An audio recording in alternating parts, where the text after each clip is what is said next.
अस्सलाम वालेकुम, this is साद अहमद बसरा। आज हम बात करने जा रहे हैं कॉन्फिडेंस पे, एतमाद पे। सबसे पहले ये समझना है कि एतमाद और कॉन्फिडेंस है क्या। देखिए, जब हम अपनी ज़ात के बारे में कोई राय कायम करते हैं और सोचते हैं, उससे हमारा कॉन्फिडेंस बढ़ता है और बनता है।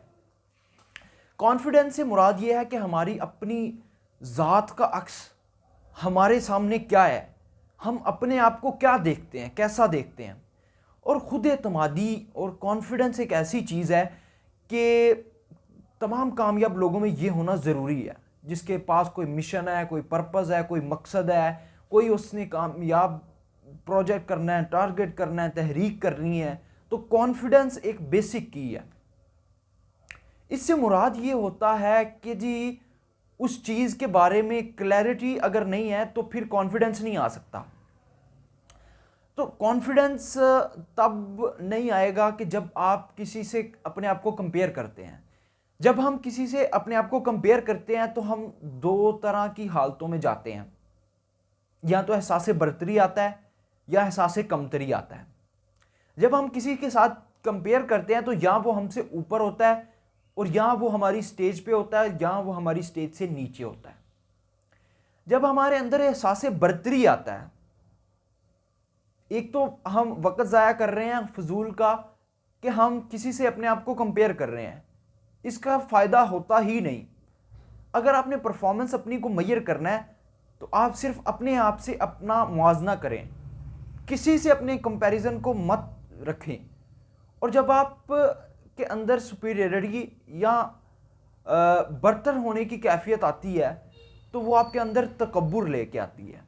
वो आपके कॉन्फिडेंस को फिर मजरू करेगा, फिर आपकी परफॉर्मेंस को, आपके काम करने की सलाहियत को भी मुतासिर करेगा। लेकिन अगर आपका सेल्फ एस्टीम लो है और आप एहसास बरतरी की बजाय एहसास कमतरी का शिकार है, तो फिर जो आप कर सकते हैं, जो दे सकते हैं, जो बोल सकते हैं, जो बयान कर सकते हैं, वो भी नहीं कहा जा सकेगा और वो अंदर ही रह जाएगा। और वो फिर ऐसे ही होगा कि अंडर परफॉर्मेंस हो जाएगी, यानी जो आप कर भी सकते होंगे वो भी ना कर पाएंगे।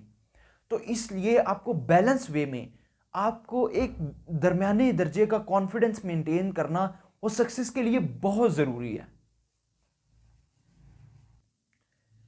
आपके कॉन्फिडेंस को इन्हेंस करने में सबसे इंपॉर्टेंट रोल जो हो सकता है आपके एतमाद को, वो आपका नॉलेज है, आपका इल्म है। अगर कोई रास्ता है और आपने उस रास्ते से जाना है और आपको पता नहीं है ये सही है या गलत है, तो आपको कैसे कॉन्फिडेंस होगा कि आप उस रास्ते पे बड़ी तेज़ी से, बड़े एतमाद से चल सकें? कभी नहीं, हो ही नहीं सकता, मुमकिन ही नहीं है।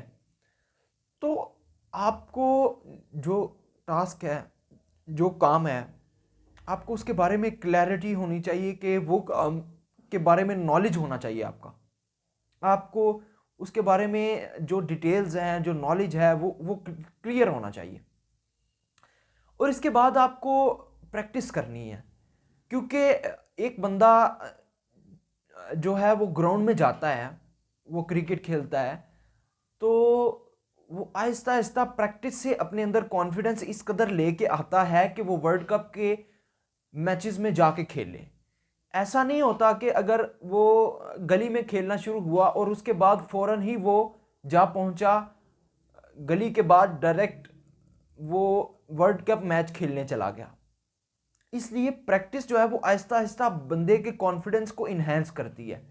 ये एक ग्राउंड की बात हो रही है, और बेशक वो पब्लिक स्पीकिंग का हो, वो आपके किसी टास्क का हो, किसी भी किस्म का आपका कोई प्रोजेक्ट है, कोई काम है, उसके बारे में जब आप रेपिटिशन करेंगे तो उसके दरमियान में जो हर्डल्स होंगी वो आपको रिमूव होती हुई नजर आएंगी और आपके अंदर कॉन्फिडेंस बढ़ता जाएगा।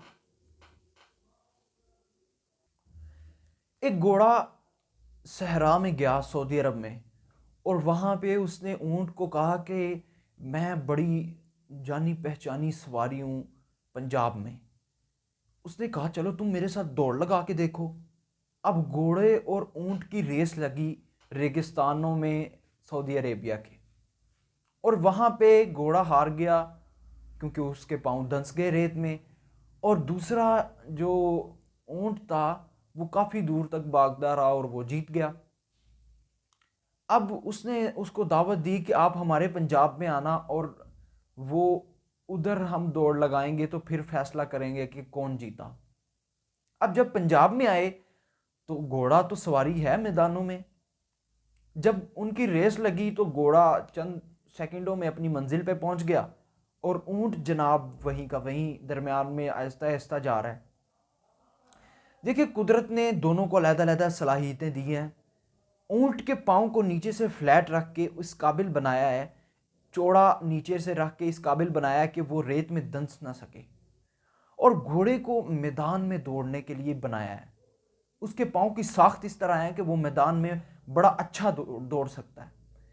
तो ये टोटली डिपेंड करता है कि आप अपनी एबिलिटीज़ को डिस्कवर करें।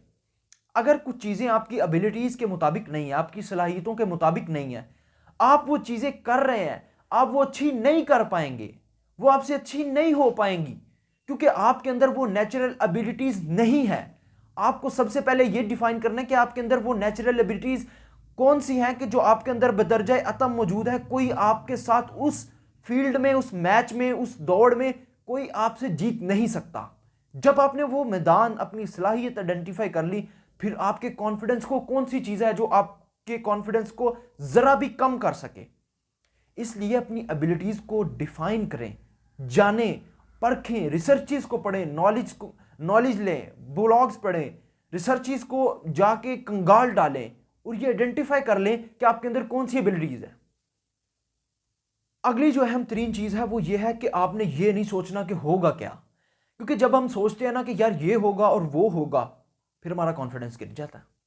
हम कहते हैं कि यार अगर मैंने ये किया और ये मुझसे हुआ ही ना, और मैं नाकाम हो गया, और ये सारे का सारा काम मेरा जाता रहा, सब कुछ तबाह हो गया, कुछ भी ना बचा, फिर क्या होगा यार, फिर तो मैं मर जाऊंगा, मतलब मेरा सारा कैपिटल, सारा पैसा, हर चीज़ जाती रहेगी। ये बंदे के साथ हुआ क्या है? इसने सोचा है रिजल्ट्स, कि रिजल्ट्स मेरे कैसे होंगे। रिजल्ट्स बंदे के इख्तियार में नहीं हैं, रिजल्ट अल्लाह ताला के इख्तियार में। आपने नतीजों के बारे में नहीं सोचना, नतीजे आपके हाथ में नहीं है, आपके हाथ में कोशिश है, आपके हाथ में एक्शंस है। आपने अपना पूरा जोर लगा के एक्शंस को परफॉर्म करना है, फिर जो होगा देखी जाएगी। यार क्या होगा, नाकाम हो गए ना, नाकाम होने के बाद ही तो बंदा कामयाब होता है, फिर ही तो अपनी मंजिल तक पहुंचता है। कोई ऐसा बंदा कामयाब हुआ हो और वो जिंदगी में नाकाम ना हुआ हो, दिखाओ मुझे, नहीं होगा। कामयाब तभी होते हैं कि नाकामी के प्रोसेस से गुजरने के बाद वहां पे पहुंचते हैं वो।